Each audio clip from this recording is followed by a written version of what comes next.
Hello, Pro. Welcome to News Desk. Today is Tuesday, December 19, 2023. I'm Augustine Sarr presenting.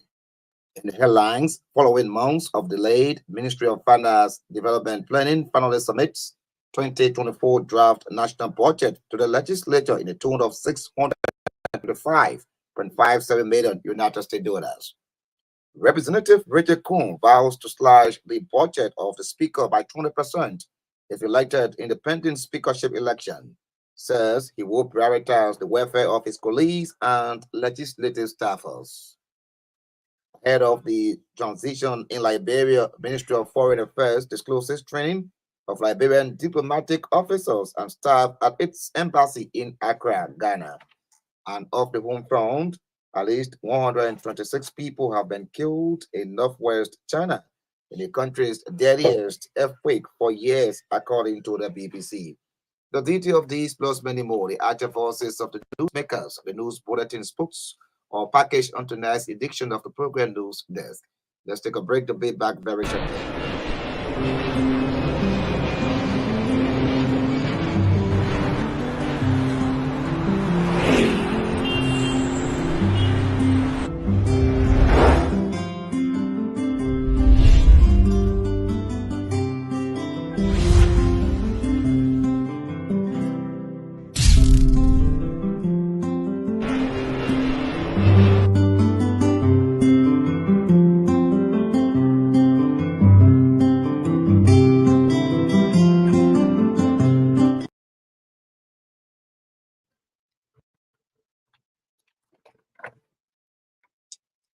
Thank you for being there at this juncture. We'll now bring you the news bulletin with Oliver Bowen. Along last, the Ministry of Finance and Development Planning has submitted to the legislature the 2024 National Draft Budget. The 2024 National Draft Budget is in the sum of 625.57 million United States dollars with 99.6% projected as domestic revenue, while 0.39% is projected to come from external resources. Submitting the budget to Speaker Buffer Chambers on behalf of the executive, Deputy Finance Minister for Budgeting and Planning, Tenen Brookson, apologized to Liberians through the legislature for the late submission. Deputy Minister Brookson, however, attributed the lateness of the 2024 budget to the just ended 2023 presidential and legislative elections that impeded the workings of the budget's preparation. She disclosed there are three critical sectors or programs that are proposed under the public investment programs to include the National Road Fund. Receiving the budget, House Speaker Buffer Chambers called for an involuntary scheduling of the budget process, committing his colleagues to doing the utmost to ensure its passage in the interest of the country, despite its late submission. Speaker Chambers disclosed that the body will give keen attention to the ruling from the Supreme Court, instructing the government to pay the arrears of members of the 53rd Legislature and as well victims of the shipwreck. A candidate for Speaker, Representative Richard Cohen, has vowed to slash the budget of the Speaker by 20% if elected in the pending speakership election. Currently, the office of the Speaker has an annual budget of 2.5 billion United States dollars, and Representative Richard Cohen believes the money is too much for an office, considering the competing national priorities. The Monsoda County District Number 11 representative said money cut from the Speaker's budget will be directed to the welfare of members of the House and legislative staffers. Further, that members' welfare needs to be prioritized through reduction of the US 2.5 million Speaker's budget by 20% and transferred to colleagues' budget line for their smooth operation. Representative Kuhn added that staffers' welfare will be a priority as well, and that portion of the money will go towards them. Speaking to the Voice of America's Daybreak Africa on Tuesday, the Monsoto County District 11 representative stated that when elected, he will initiate reforms for the purpose of restoring the reported loss damage of that legislative body. Commenting on the security of members, the House Speaker hopeful said members of the House are vulnerably exposed, and so he will ensure each member of the House be assigned firearm carrying security personnel. At the same time, the Monsoto County District 11 lawmaker says he will envisage a legislative body that will promote accountability and transparency, disclosing that he will endeavor on providing leadership for a house that benefits the general purpose.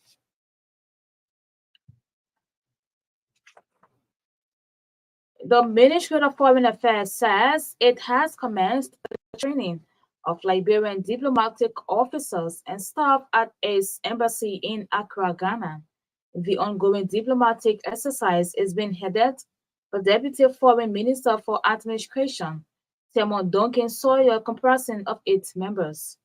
A foreign ministry release noted that the 8 member delegation has been conducting the week-long training in various areas to include performance management system.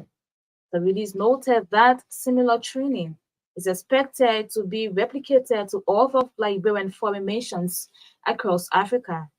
A release from the Liberian embassy in Accra says the training is under the Public Sector Modernization Program and is sponsored by the World Bank.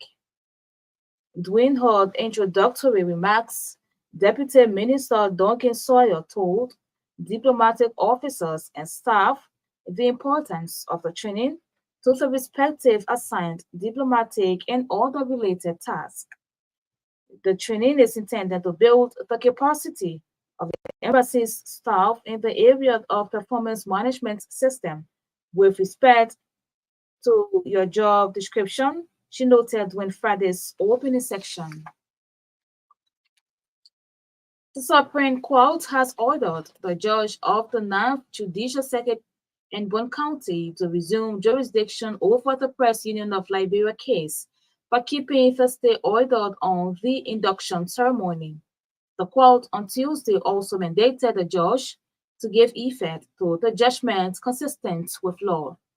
It can be recalled that Tim Kanubat prayed for a stay ordered on the elections in Banka last year, but was later vacated, and Judge Breman Konto lifted the stay order, thus leading to the conduct of the disputed election.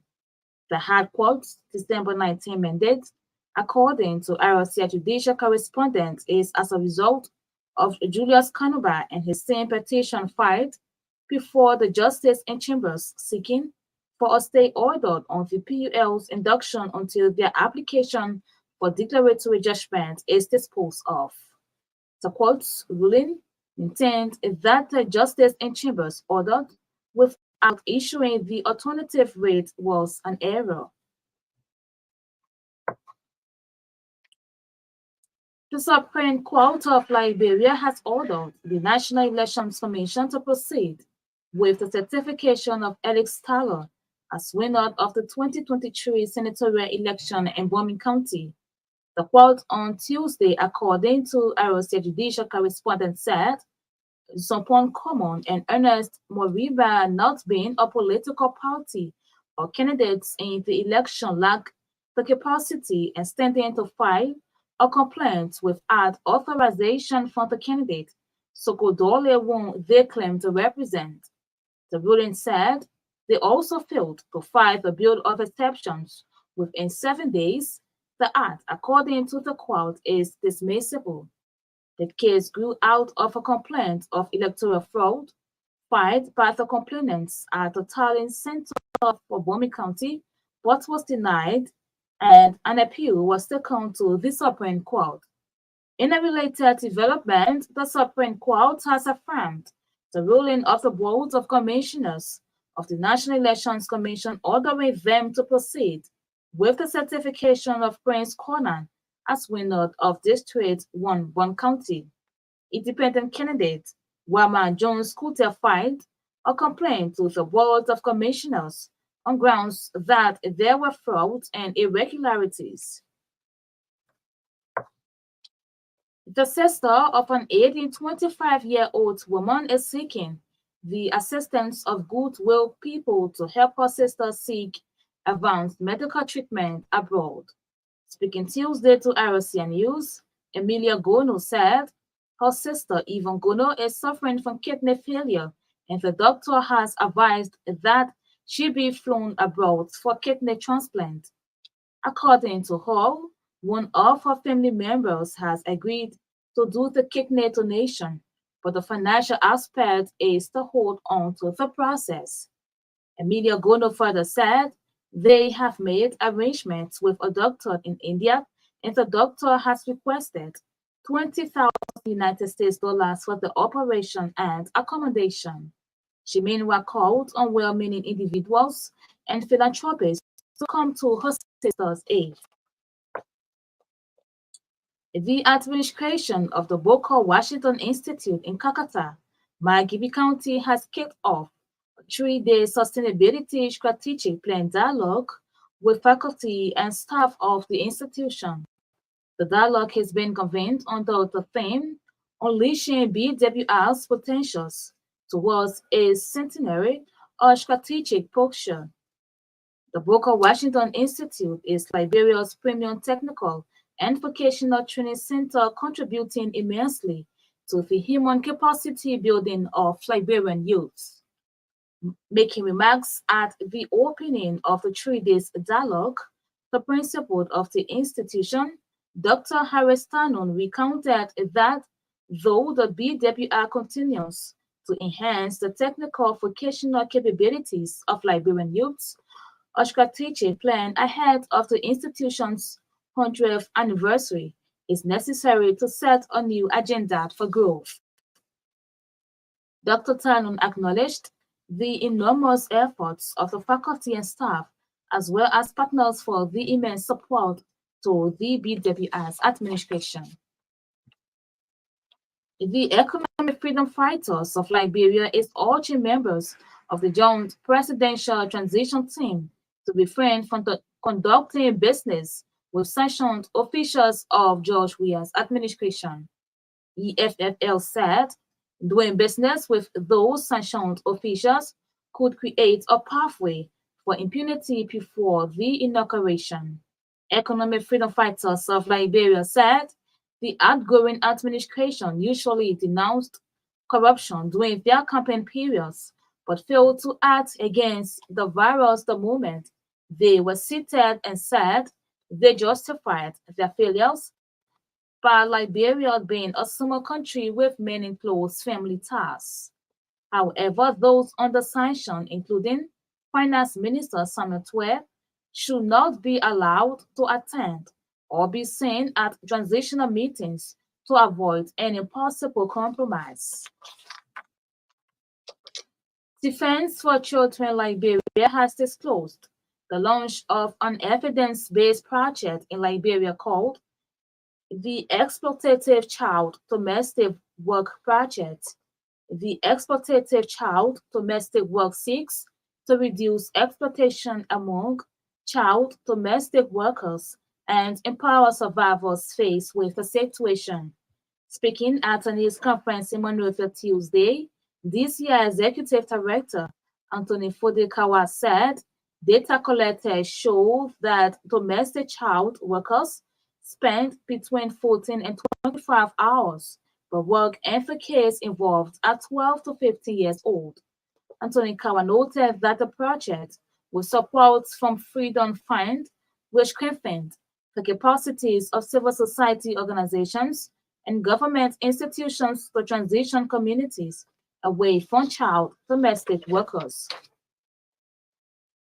The Board of Commissioners of the National Elections Commission has rejected the complaint filed by outgoing Representative Solomon George of District Number 7, Montserrat County.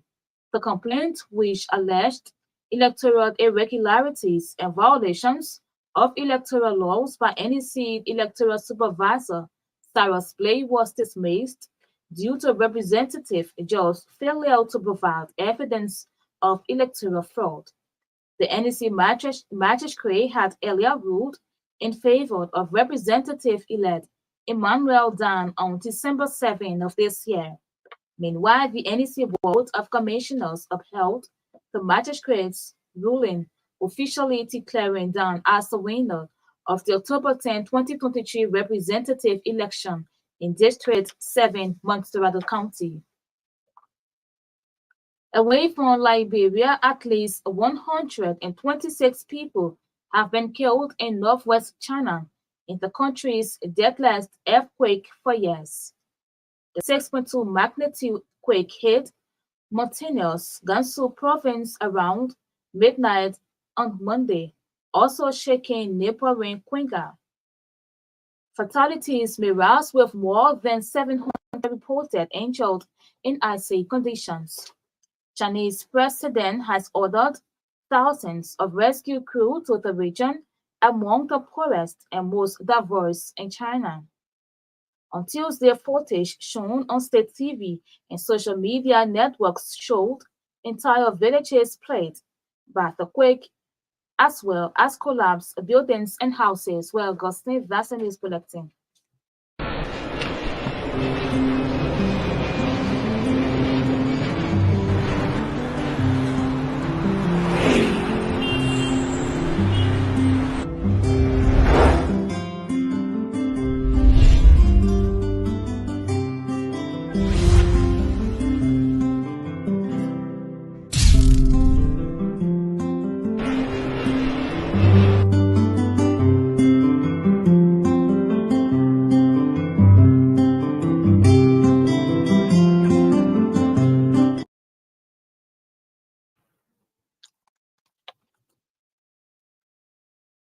Olivia Beaumont and the news bulletin writer or news desk, a regular feature of our news program.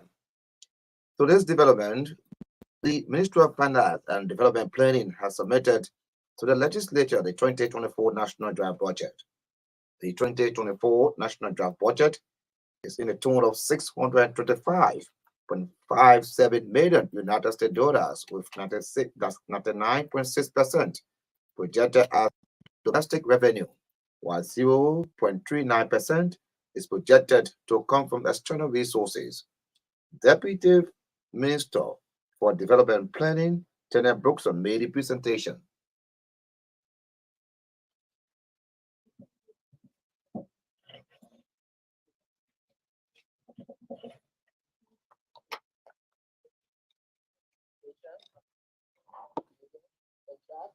Budget for the fiscal year 2024, covering period January 1st, 2024 to December 31st, 2024.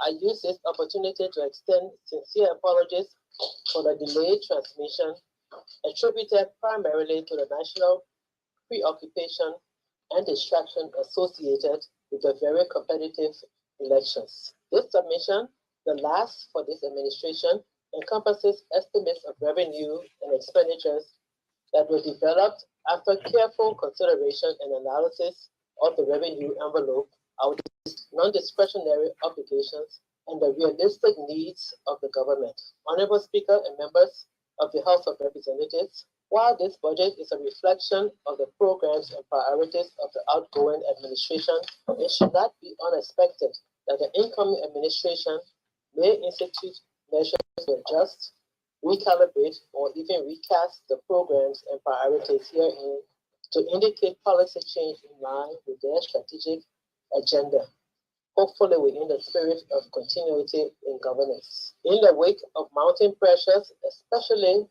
the national debt burden and recurrent expenditures, we make critical national programs and projects in 3 sectors have been proposed under the Public Investment Program segment of the budget. Among these is the National Road Fund under the Infrastructure and Basic Services sector. The total resource envelope for the period is $625.57 million US dollars. Of this amount, 623.14 or 99% is projected as domestic revenue, while the amount of 2.43 million or 0.39% is projected to come from external resources. The proposed expenditure envelope for fiscal year 24 is therefore 625.57 million, in consonance with the projected revenue envelope.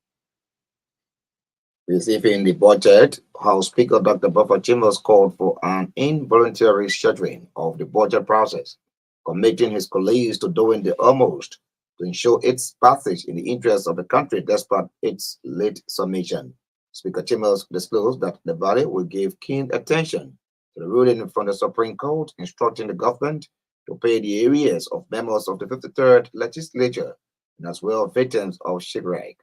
Colleagues of the 55th Legislature, Madam Minister and team, members of the press, I think it goes without saying that there should be an automatic look at the scheduling of the budget process. As you know, and we accept the apology, these instruments should have been brought here 3 months ago, so that we have carefully looked at the process and do due diligence. There is an adage that with obstacles come miracles, but I don't know we reach that threshold, that level of acting miraculously because we have few days to closing. But I would say that we'll do what we can humanly do to perfect this process. We think that, yes, there are issues here, and the legislature, as the body that appropriates, we believe we have to do the needful, that which is serve the people's best interests. We have debts of, I saw here, legislators' indebtedness, areas owed legislators, former legislators, and we have to pay keen attention to the action of the Supreme Court in a spirit of coordination. The Supreme Court came down for ruling that the government of the Republic of Liberia should pay arrears owed the 53rd legislators. So I think in the spirit of coordination and respect for law, as a country of law, that should be prioritized. And I think whatever the rule may lead in enhancing the process in terms of satisfying democratic governance, that will be done by this House. Also, there were issues that had to do with the shipwreck. And this government, on the record, said that it was going to be responsible to do things. At some point, it was enshrined in the budget. It was encapsulated in the budget. I think also those are priority areas that we should look at because it's a human issue. His House Speaker, Dr. Buffer Chambers, there speaking when he received the 2024 National Draft Budget. The sister of an ailing 25-year-old woman is seeking the assistance of goodwill people to help her sister seek advanced medical treatment abroad. Speaking Tuesday to RCA News, Amelia Gondo said her sister, Yvonne Gondo, is suffering from kidney failure and the doctor has advised that she be flown abroad for kidney transplant.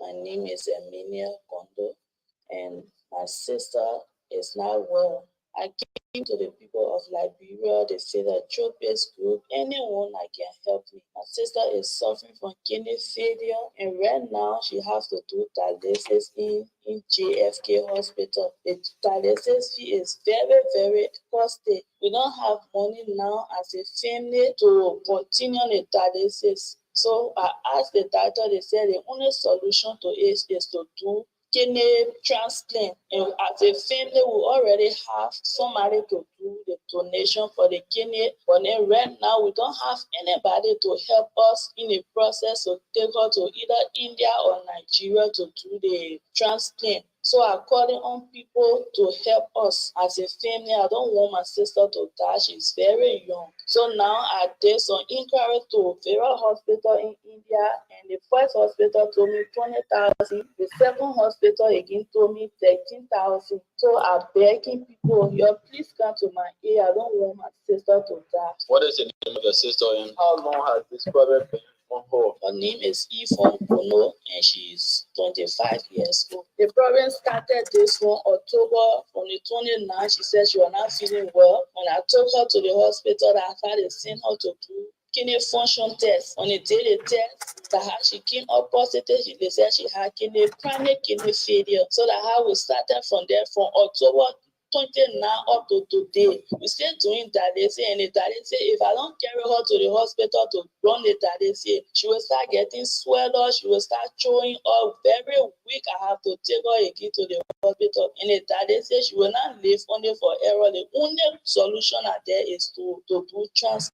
I'm calling the philanthropist group of Liberia. I'm calling even the owner of the station, Mr. Berete, his son, anyone are able to assist me in the process. Any philanthropic group that can assist me in the process. If for any reason someone want to help you, how can they get to you? My Lone Star mobile money is 0881 943340 or 0881 510886. Emilia Gondo, the sister of an ailing 25-year-old woman, Ivan Gondo. A candidate for Speaker, Representative Richard Cohen, has vowed to slash the budget of the Speaker by 20% if elected independent speakership election. The Montserrat County District 11 representative said money cut from the Speaker's budget will be directed to the welfare of members of the House and legislative staffers. He spoke to VOA Daybreak Africa. Members' welfare need to be prioritized by decreasing the Speaker's budget by 20% and transferring the police budget line for their smooth operation. Looking at a budget of 2.5 for the Speaker, we think the Speaker just first among equals. And in that vein, I think it is necessary that the Speaker see it fit to make sure his colleagues' also well-being are upheld. Health insurance for all members will also be prioritized. The national budget, which is the instrument that tailor our policy and program, will leave no district without an infrastructure projects and will be clearly defined in the national budget. Our various departments in the House of Representatives, we have decentralized budget and executional control. Our staff welfare will be a priority. Is a candidate for Speaker, Representative Richard Cohen of District 11, Montserrat County. The administration of the Booker Washington Institute in Kakata, Maigibi County has kicked off a 3-day sustainability strategic plan dialogue with faculty and staff of the institution. The dialogue has been convened on the theme Unleashing BWI's Potentials towards its sanitary and strategic future.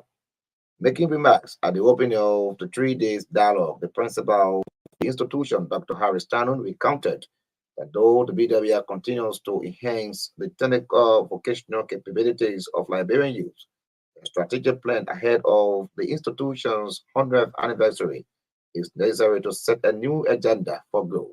Setting up a new roadmap for the institution and first plan we set up in 2017 to at the end of last year. And that's an institutional approach to development, but we have to be thinking far ahead, where do we go? So this is a continuation of the exercise of the month 2023, at which time in another index, 14 look at different tools in where we are currently.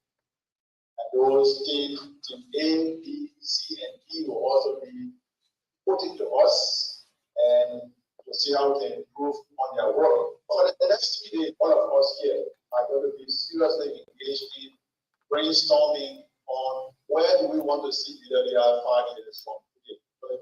Let me reflect about in 2016, January, when we took over commitment to move this institution forward. We didn't do that through guesswork. We used 2016 with everyone involvement, internal and external stakeholders, develop a 5-year plan.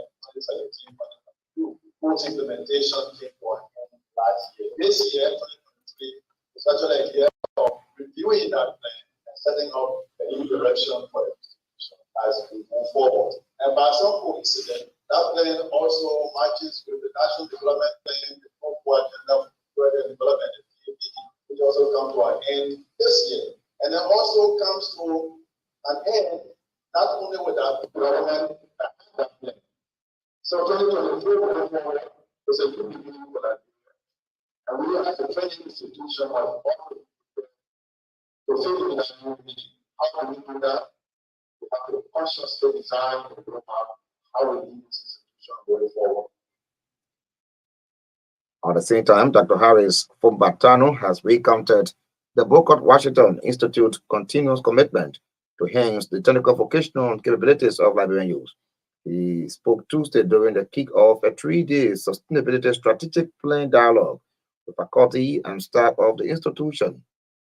Just the same 2017, a lot of things have changed over the last 5 years, especially investment on our development partners, specifically the European Union. I know today we are I cannot quantify our identifying in terms of asset investing with the area from the funding supporting that. Also, the civil government also bringing additional funding. Where the first government the domestic side department, the department, very soon the ministry workshop also, and I also want to see the World Bank has also been some innovation here. Remember that that is not being used by Australians. They are putting them already.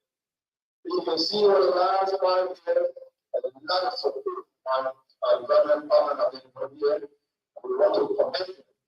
I was so happy when for example, I have a television on the same and I read a release from the office of the president elect by the Joseph Border. And he gave a certification of the in terms of we have been involved in the production of agricultural equipment and tools, how to invest in agriculture. And I want to make a question. So there's a one way to work on Nigeria. We have a challenge. The president and start challenging us. You know, those are the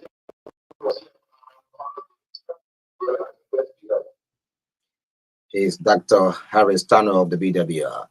Well, with a little pause, half an hour past 8 o'clock, let's now bring you sports right here on News Desk with Naomi Tapia.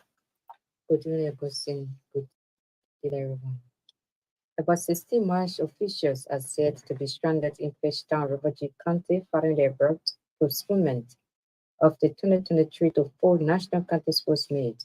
The Liberia Football Referee Association said it financed the travel and accommodation of 7 referees and 1 match commissioner to Riverview.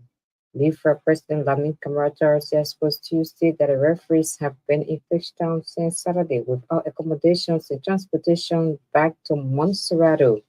Lamin lamented that he's under serious pressure from the referees and wants the ministry to act promptly. There are also 8 referees from the Liberia Kickball Federation in Riverview County. The governor of Liberia abruptly postponed the county meet few hours to its official kickoff in Fishtown on Saturday, January 16, 2023. Deputy Sports Minister Andy Kwame and some technicians from the Sports Ministry were already in Fishtown finalizing preparation for the kickoff before the decision to postpone the tournament was taken by the Chief Regional Sports George Weir. Sports steering committee chairpersons of the 15 counties have threatened a mass protest action against the sports ministry if it fails to reimburse the expenses incurred by the counties before the postponement of the annual tournament. At a news conference Tuesday, the group said the postponement was untimely and embarrassing owing to the huge expenses counties made to the eve of the start of the games on Saturday. Reading the statement, Bumi County Sports Steering Committee Chairman Abdul Khan said counties spent thousands of US dollars to sign players, to book hotels, buy materials, as well as pay players, just to be told that the tournament has been postponed hours to its kickoff. Abdul Khan added that the counties added that the majority of the money spent by the counties were outsourced from credit loans, with interest hoping to have settled them after the reimbursement, after the disbursement of the preparation funds by the Sports Ministry. The County Sports Steering Committee Chairperson statement for a court for Minister Yoga wishing to use the money received from the sponsors to settle their debt.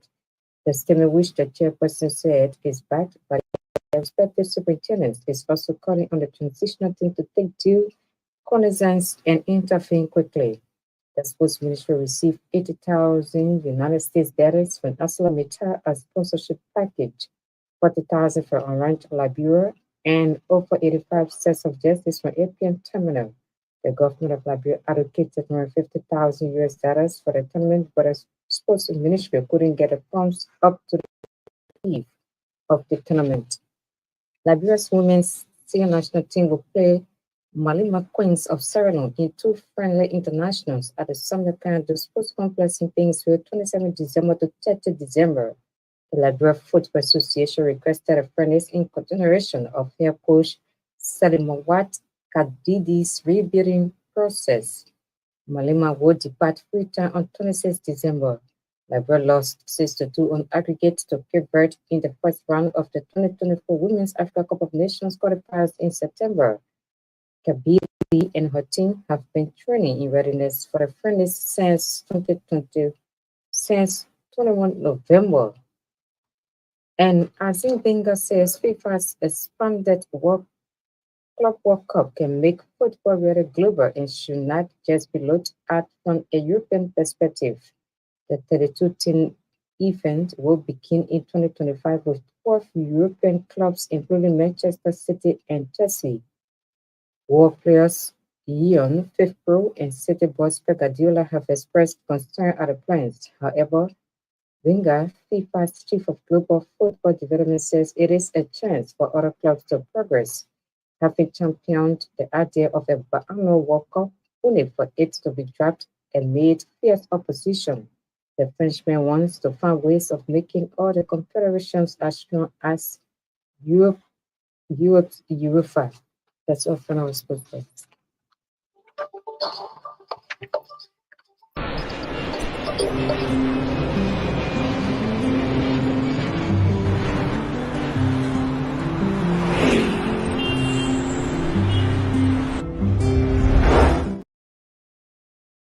Is a regular feature of News Desk. To this development, Defense for Children Liberia has displayed the launch of an evidence-based project in the country called the Exploitative Child Domestic Work Project. The Exploitative Child Domestic Work seeks to reduce exploitation among child domestic workers and empower survivors faced with the institution. That's the situation.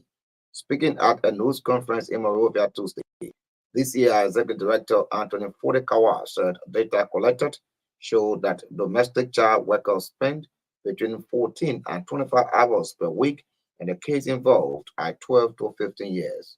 DCR Liberia are currently piloting an evidence-based project for the tackling of exploitation child domestic work in Liberia, targeting counties, Monserrado, and Nimba. DCR Liberia, with support from Freedom Fund, will combat exploitative child domestic work because data collected by Freedom Fund in Liberia indicate child domestic work around 20.4 hours per week during domestic work, with half of the child domestic worker between 14 and 25 hours. On average, older children aged 16 to 17 years old spend more hours on domestic work, which is exploitative. DCR Liberia have discovered that most of the children who are engaged in exploitative child domestic work are either being trafficked or being coerced by their kinship. DCR Liberia will form partnership and collaboration with local community stakeholders to hold town hall meetings with traditional leaders, religious and cultures, as well as allowing the project to enhance their capacity, influence, and impact on the community. In terms of tasks performed by child domestic workers, most of them spend their time washing, ironing, clothing in the mechanic shop,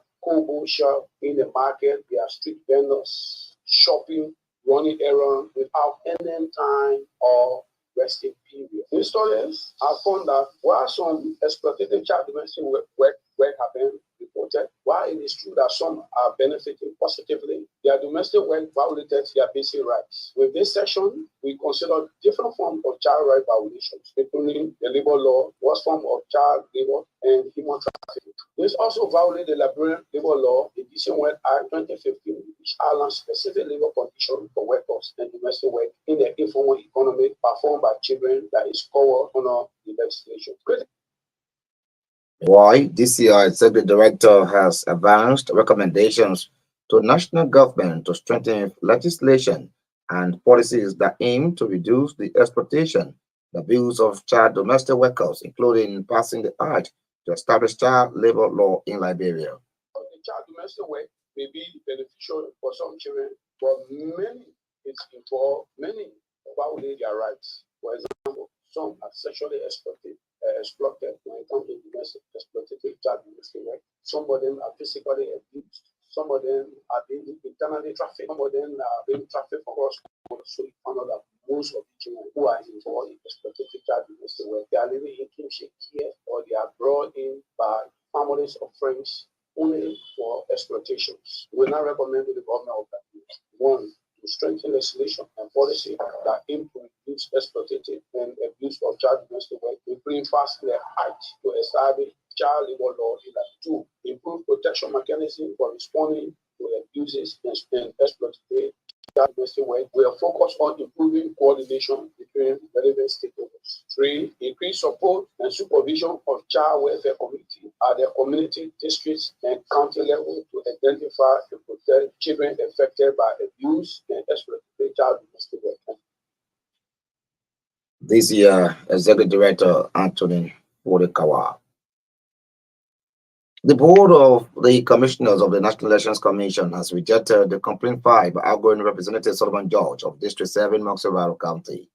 The complaint, which alleged electoral irregularities and violations of the electoral laws by the NEC electoral supervisor Cyrus Blay, was dismissed due to Representative George's failure to provide evidence of electoral fraud. The NEC magistrate had earlier ruled in favor of Representative-elect Emmanuel Dan on December 7, 2023. The Board of Commissioners upheld the magistrate's ruling, officially declaring Dan as the winner of the election. In an interview with reporters, Representative-elect Emmanuel Dan stated that the people of District 7 will patiently wait for Solomon George to contribute to rebuilding their lives.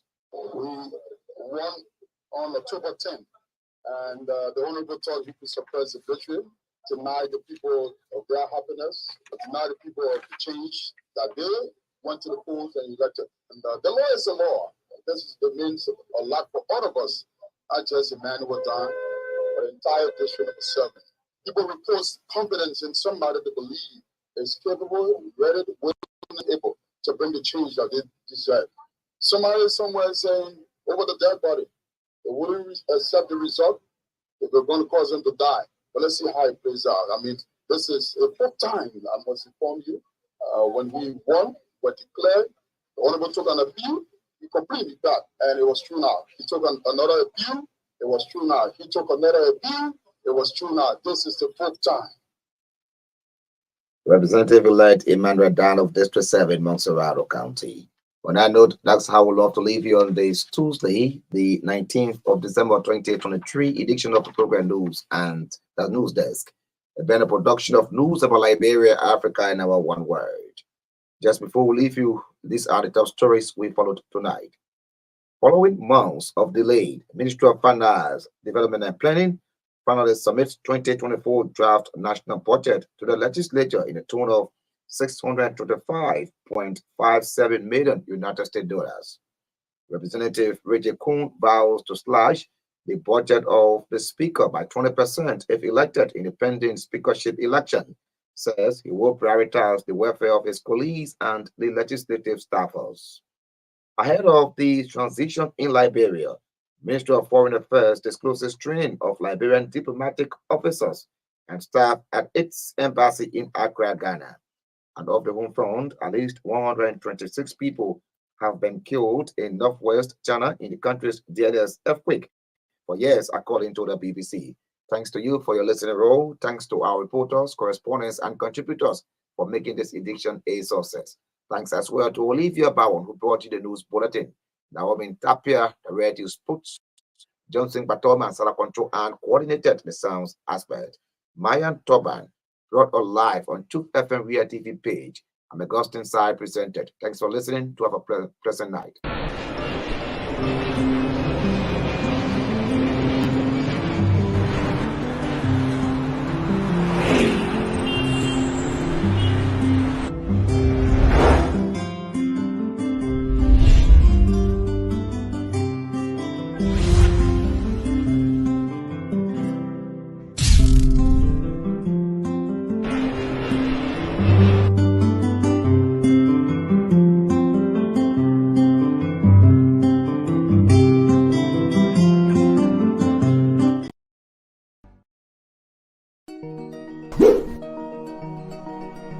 When it comes to communication in Liberia, Orange is number one.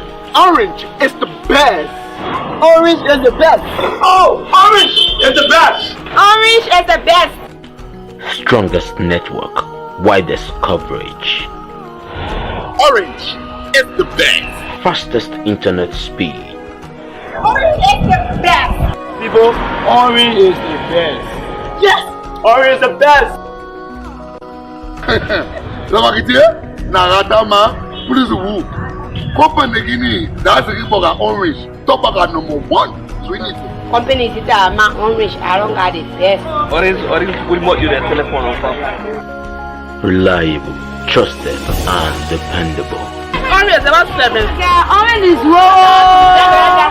Orange is the best. It's all about what matters to you. Orange.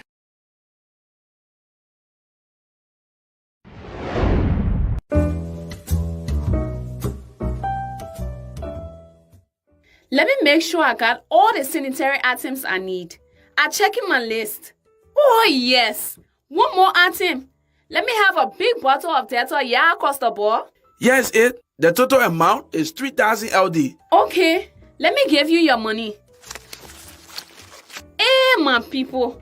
I can't find my purse. Lola, I left it on my kitchen table. My husband is rushing me too much. What's I'll do now? Don't worry, Costa Homo. You can pay with your phone. Yes, the code here on the wall. Awesome. Yes, I do have money on my phone.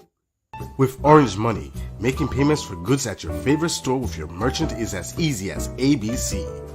Dial *144#, select currency, select Pay with Orange Money, and follow the instructions.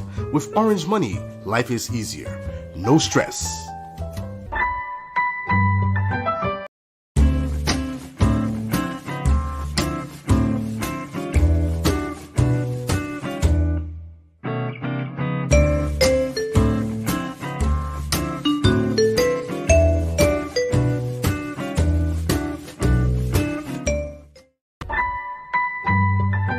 Orange.